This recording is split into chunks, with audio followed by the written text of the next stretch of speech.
Ang iyong mga sakripisyo, mga pagtitiis.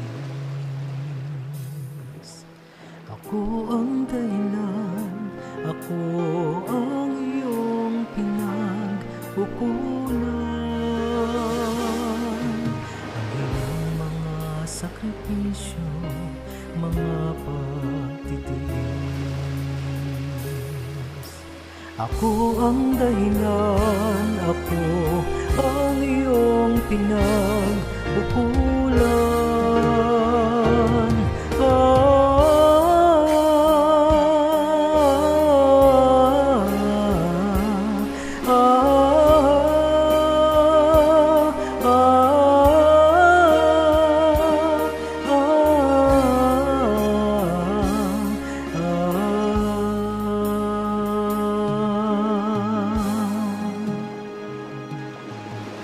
Habang pasan-pasan mo ang krus, nasa isip mo'y ako, nasa puso mo'y ako. Gaya ng ako ang iyong pinapasan, lubos mong iningatan, mahigpit mong hinawakan, hindi mo pinitawan, itinaguyod hanggang kamatayan. Panginoon, napakabuti mo, noon pa may inibig mo na ako. Mula pa sa ugat ng aking lahi, daigdig may maglaho, pag-ibig mo'y hananatili. Dakila ka aking hari.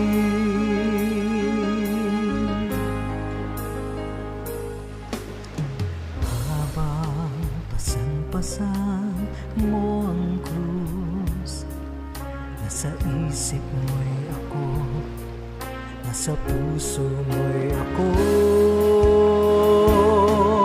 Gaya ng ako ang iyong pinapasan, lubos mong iningatan, mahigpit mong hinawakan, hindi mo binitawan, itinaguyod hanggang kamatayan. Panginoon, napakabuti mo, noon pa may inibig mo na ako. Mula pa sa ugat ng aking lahi, daigdig may maglaho, pag-ibig mo'y mananatili. Dakila ka aking hari, pasasalamat.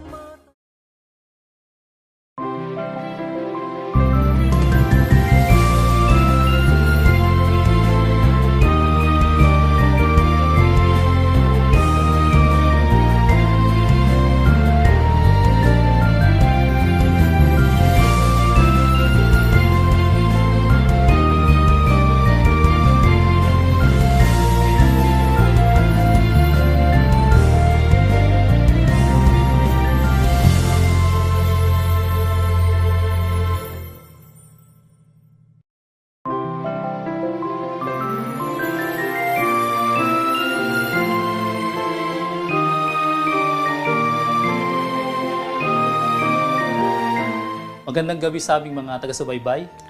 Lagi po naming ipinapaalala sa inyo, mga kaibigan, na kahit anumang sitwasyon na ating pinagdadaanan na nagdudulot sa ating puso, na napapaisip tayo parang laging may kulang, tandaan niyo po, nakahanda ang Diyos na tayo po ay tulungan. At sana kami na inyong mga lingkod sa programang ito ay matugunan dito sa programang Full Life.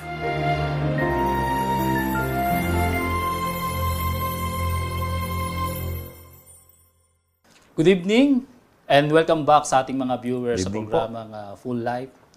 To all our friends, may peace and blessings be upon you. And we pray na palagi nating matagpuan ang mga pagpapala sa ating buhay, anuman ang ating pong maranasan at pagdaanan. Positibo o negatibo man ay malikha sa ating kalooban na walang dahilan upang ang Panginoon ay ating pasalamatan araw-araw. Kaya ang pamagat ng ating pong topic ngayon ay Narito po, pagsaluhan natin. Thank you, Lord, the story of the 10 lepers. Mga kaibigan, siguro alam natin tong picture na ito na makikita po natin sa ating monitor. Kung tawagin po ito ay tapestry na binuo sa pamamagitan po ng pagburda. And then after nun, makikreate ang isang larawang may buhay. Sa pamamagitan po ng artist, no, ng paghabi ng sinulid ng isang mananahi.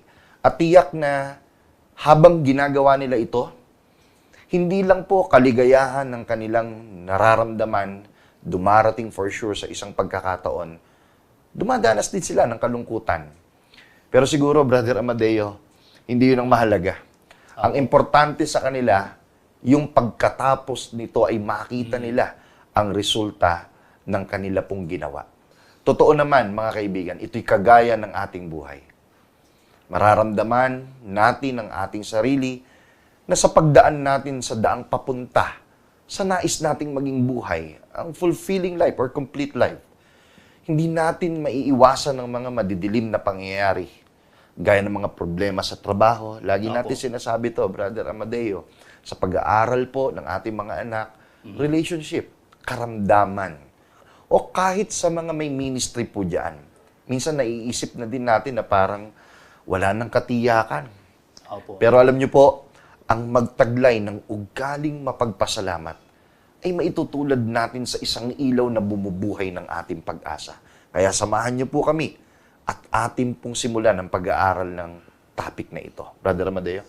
Narito po ang isang pangyayari, isang sitwasyon na nasulat sa Biblia na siya pong focus ng ating pong pag-aaral ngayon. Mabasa po natin sa Lucas 17:12. At sa pagpasok niya sa isang nayon, ay sinalubong siya ng 10 lalaking ketungin na nagsitigil sa malayo. Ang tinutukoy po na pumasok sa nayon ay ang Panginoong Kristo Jesus. Siya po ay patungo sa Jerusalem. Pero dumaan po muna siya sa pagitan po ng Samaria at Galilea na talagang napakatiyak na siya po ay doon pupunta. Bagamat ang kanyang patunguhan ay Jerusalem, sinadya niya pong pumunta sa dako na hindi naman po sinabi ko anong pangalan ng nayon na yun. Pero napakatiyak, pumunta po siya doon na alam niya kung ano ang kanyang sadya. At sa pagkakataong yun, mga kaibigan, ay nakita siya ng 10 lalaking may ketong. Maring posible na hindi man po natin nababasa sa Biblia na ito ang talagang sadya ng Panginoon. At kung bakit po? Kasi ito pong 10 lalaking may ketong ay matagal nang naghihirap sa kanilang sakit, sa kanilang karamdaman. At hindi lamang sa katawan. May sakit sila. Pero yung kalooban po nila, nagtataglay din po ng sakit dahil malayo sila. At sila po ay iniwan ng kanilang mga mahal sa buhay o kaya ng kanilang mga kaibigan dahil yung kanilang sakit nakakahawa. At yun yung lalong mahirap po talaga doon. Opo. Hindi lang physically na pagdurusa, lalo na. Nabanggit nyo nga po yung possibility na hindi na po naging regular or baka lubusan ng hindi dinalaw kahit ng kanilang mga mahal sa buhay. Mga kaibigan, napaka-importanting bagay po na napansin natin. Batay sa sinabi po ni Brother Amadeo, may usual na dadaanan sana ang Panginoon. Papunta sa Jerusalem, pero intentionally, dumaan siya doon sa lugar na malapit doon yung 10 may sakit. Pag-isipan po nating mabuti. Alam niyo po, sa anumang level ng society tayo kabilang, pagka ang pinag-uusapan problema o pinagdadaanan sa buhay, upper class ka man or middle class, o kahit tayo po ay nasa lower class ng society, nagkakapantay-pantay tayo pagdating sa mga uncertainties. Di ba? Hindi nakakaangat. Kung ikaw ay nasa upper class sa lipunan, ay pwedeng advance ka. Masasabi mo na sigurado ka sa lahat ng bagay. Hindi po ganon. Kaya ang nangyayari pagka ganito sitwasyon, na ia-apply na lang natin yung appreciation sa mga bagay na positive na dumarating sa atin. Oo nga naman.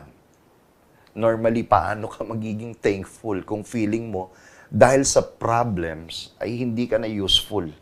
At Opo. yun yung mga karaniwan na na-encounter natin. Baka kakilala mo, di ho ba?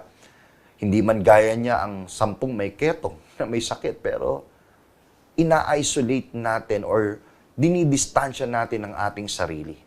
Ang malinaw na dahilan, kaya po hindi tayo nagpapatuloy kasi hindi na tayo makakreate ng momentum sa ating pong buhay. Hinihiwalay natin ang sarili natin sa ating pong mga kakilala and sadly, minsan kahit sa ating family. Kaya po kilalamang personality o karaniwang tao sa community ay hindi nakakatakas, Brother Amadeo, sa ganitong karanasan ng buhay. At maaaring isa ka, kaibigan, na kasalukuyang nanonood ng programang ito. Kaya huwag po kayong bibitiw, ipagpapatuloy natin ang mga kasunod na pangyayari. Brother Amadeo? Sa pag-asa na mayroon ng katugunan, yung pong sa tagal ng panahon na hinihiling ng mga may sakit na ito, na 10 ketungi nga na binabanggit po sa ating paksa, nagkaroon na po ng katuparan sapagkat ang Panginoon ay nakita na nila. At hindi lang yun, maaaring nakakabalita na sila before pa, di ba? Opo, kaya basahin po natin muli ang sinasabi po sa talata.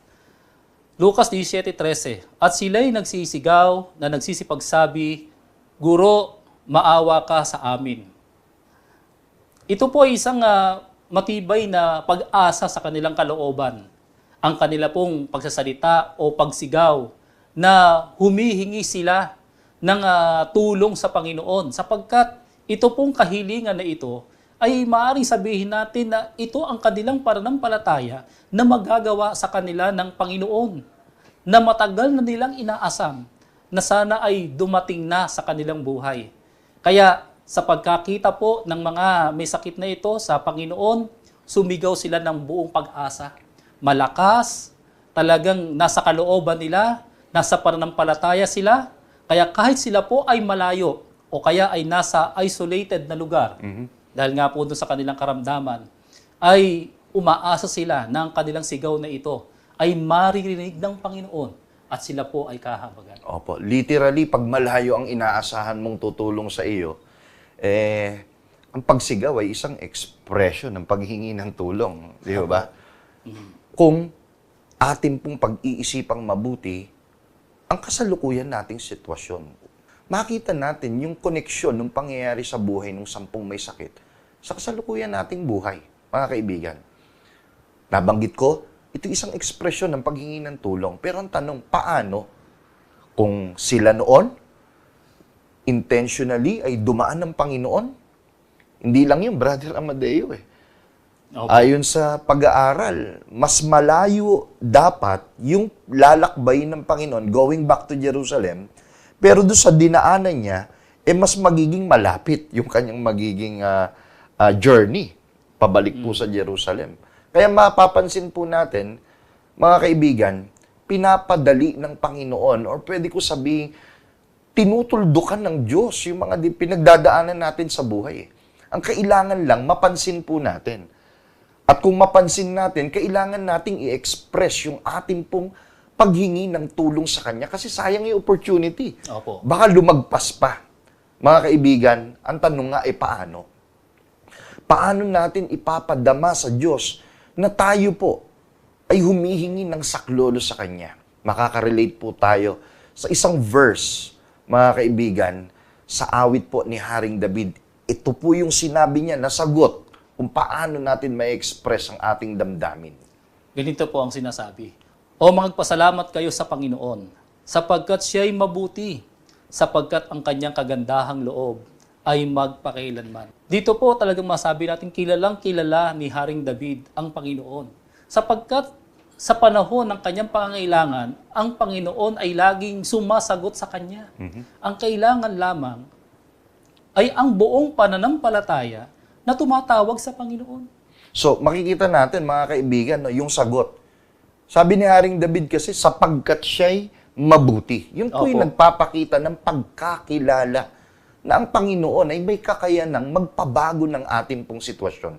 Ito po'y masasabi nating timeless wisdom.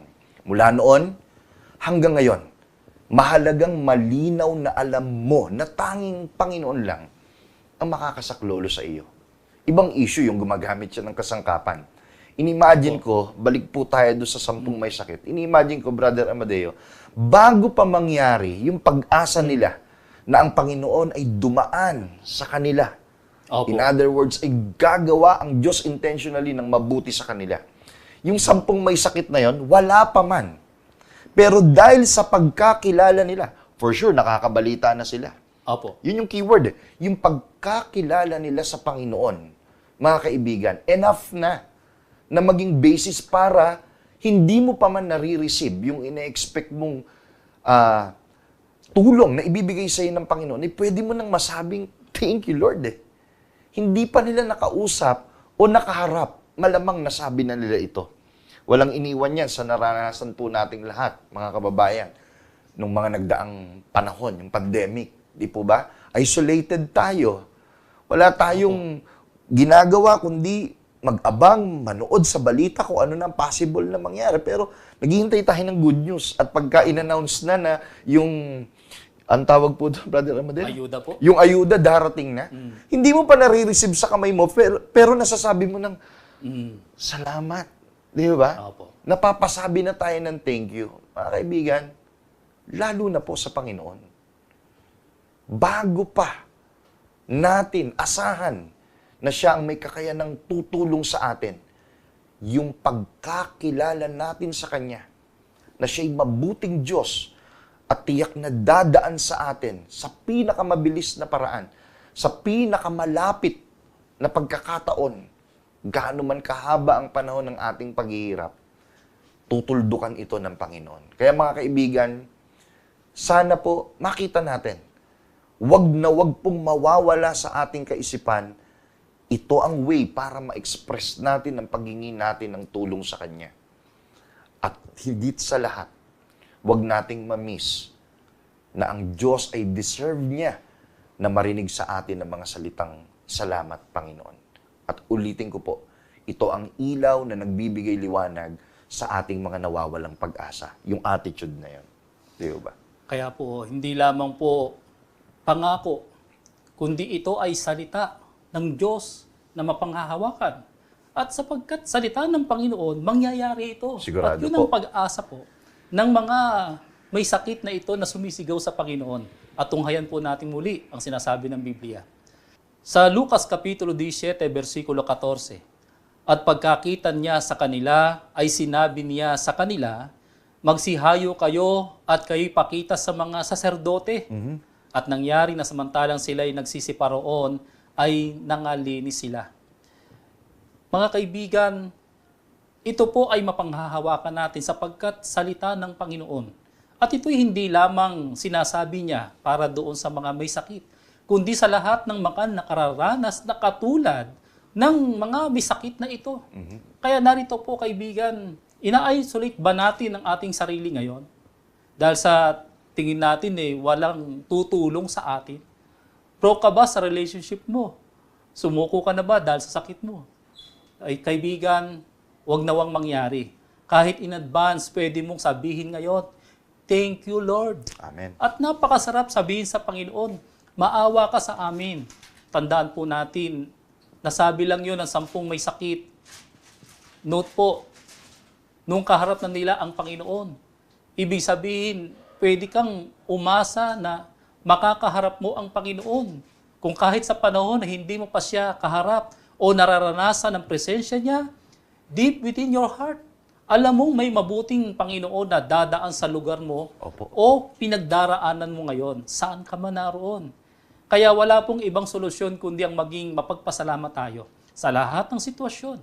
Alam po ninyo mga kaibigan, minsan sa buhay natin, baka ang Panginoon na mismo ang gumagawa ng way o paraan para mas lalo tayong mapalapit sa Kanya at upang pag-aanin ang ating mga problemang kinakaharap sa ating buhay.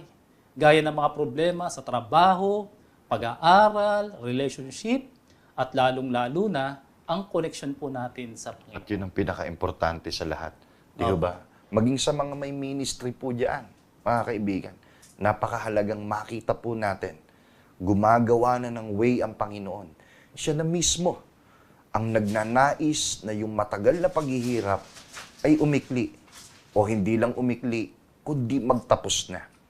Siya na mismo ang gumagawa ng paraan upang yung paglimot na posibleng naranasan natin, kahit mahal natin sa buhay, sinasabi ng Diyos ngayon, narito siya. Inaalala ka niya. Handa siyang magmalasakit sa ating pong kalagayan, gaya po ng pinaranas niya doon sa 10 may sakit, mga kaibigan. Kaya hinihikayat po namin kayo. Tandaan nating hindi ang kasalukuyan nating panahon ang magpapabago ng ating atensyon sa Panginoon. Nais ko pong pansinin natin itong mabuti. Ang intensyon ba natin ay manatiling maging thankful sa Panginoon dahil kinikilala natin siya kahit wala pa ang ating mga kahilingan? Mga kaibigan, yung ba ang ating intensyon? Mabuti kung ganon. Pero tandaan mo, kadalasan binabago ng ating atensyon yung ating intensyon kapag ka po ang pinagdadaanan nating sitwasyon ay negatibo na. Sa halip, manatili tayo sa kaloobang laging pasalamatan ng Panginoon. Opo, thank you Lord. Dahil kung ganito po tayo maninindigan, gaya ng nangyari, Brother Amadeo, sa 10 may sakit. Opo. 2 bagay po ang nais po naming iwanan sa inyo sa first part ng story po ng 10 may ketong. Ang topic na thank you Lord, una po, magpapakita o magpaparanas sa iyo ang Panginoon. Dadaan siya sa atin. In other words, gagawa siya ng mabuti sa atin. Yung matagal mong paghihintay, finally, eto na. Ayon sa verse, nagpakita ang Panginoon sa kanila. Ngayon, hindi ba't ito rin ang ating inaasahan? Na kahit gaano man kabigat o kalaki ang ating pinagdaraanan, hindi nito kayang takpan ang ating mga mata, ang ating pagtingin, ang ating kaisipan, upang magpatuloy sa daan ng buhay, upang siya'y ating pasalamatan. Mga kaibigan, inuulit ko po, magpaparanas ang Panginoon sa atin. Pangalawa, magpapagaling ang Panginoon. Noon, sinabi mismo ng Panginoon sa 10 may sakit, magsihayo kayo. Di ba? Ibig sabihin, laya na sila sa kahapon. Yung matagal nilang paghihintay, tapos na. Hindi na kayo isolated. Eto na. Sinamantala niyo yung opportunity na dumaan ako sa buhay niyo, hindi niyo pinalagpas. Laya na kayo sa kahapon. Sinasabi po natin ngayon, mga kaibigan, move on. Huwag nating isipin, huwag nating piliin o kahit akalain na may panahon o pagkakataon na hindi deserve na marinig mula sa ating mga puso ang mga salitang, salamat, Panginoon. Mga kaibigan, ang kwento ng 10 ketongin ay kwento ng kahapon. Pero, ang mensahe ay kwento hanggang ngayon. Na anumang karanasan sa buhay, pag-aaral, relationship po natin, hanap buhay o kahit karamdaman man, at lalo na po sa mga may ministry na ginagampanan, tandaan, ang kilalanin ng kabutihan ng Panginoon ay napaka-importanting bagay na maging kaugalian. Sumampalataya po tayo, minamahal na mga viewers, magre-resulta ito sa isang napakagandang transformation sa ating buhay. At sama-sama nating masasabi, salamat po, Panginoon. Dito po nagtatapos ang first part ng kwento ng 10 ketungin sa topic na thank you, Lord. Lagi nating tatandaan, mga kaibigan, when God is all we have, surely we can achieve a full life. Magandang gabi po.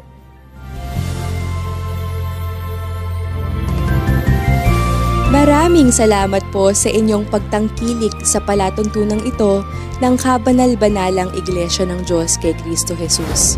Kung nais po ninyong mapanood ang iba pa naming programa, At upang lubos po ninyo makilala ang kabanal-banalang Iglesia ng Diyos kay Kristo Jesus, mag-subscribe sa ating YouTube channel na The Most Holy Church.